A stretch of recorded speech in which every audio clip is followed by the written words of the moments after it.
Yeah, I mean this is a tricky one, right? This is a thing. And the era of like really strong, sort of like muscular principal oboes, like we will be playing it this way. I think that era is not upon us any longer, right? So the best way of leading is via your playing, right? Having being so prepared, being so and also like being really flexible, right? Knowing like where you fit in. When are you supporting? When are you leading? When you're doing both at the same time, right? This kind of thing. That says so much. Being totally pleasant, right? Being totally like these days, you don't get in. I mean, if you are friend, if you become really good friends with your colleagues, then fights can be okay.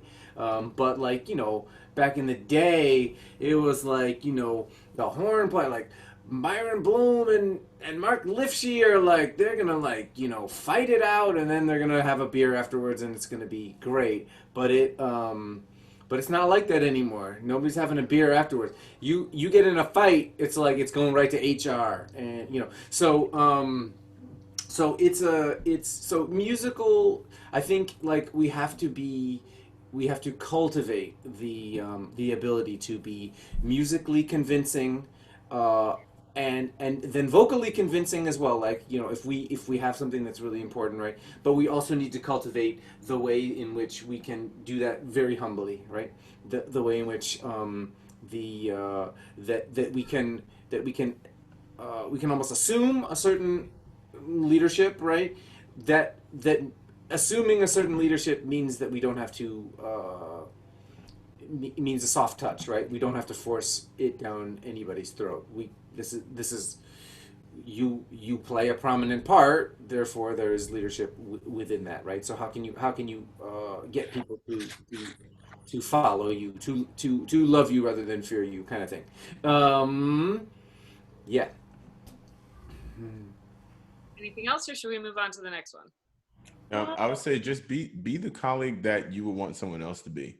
Um, be a nice person. I've realized in this field that some people are just not nice. But be a nice person. And learn to be also when you're leading, learn to be disarming as well. Don't lean into pointless conflict because pointless conflict will come your way, but there's a way that you can disarm things and maneuver around ways that you're not leaning into something to make it bigger than what it is. I mean, because sometimes it doesn't even have anything to do with you. You're just the target. So I think that's a big part of it is, and also don't have try your best to not have imposter syndrome, right? That do I belong here? Do I supposed to be the friend? Do I supposed to lead?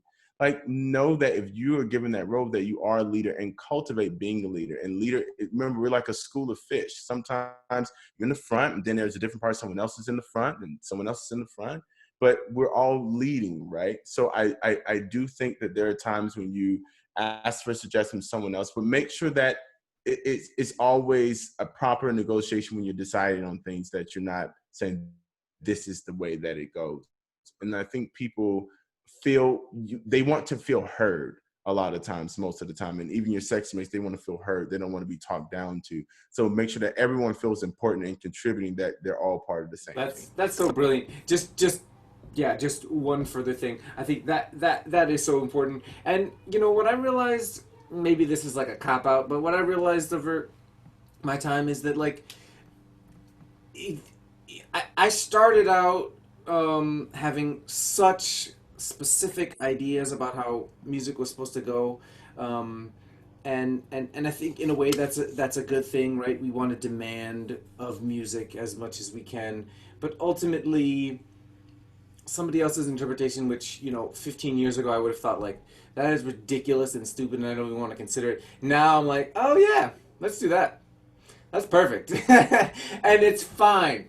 It's I agree. fine.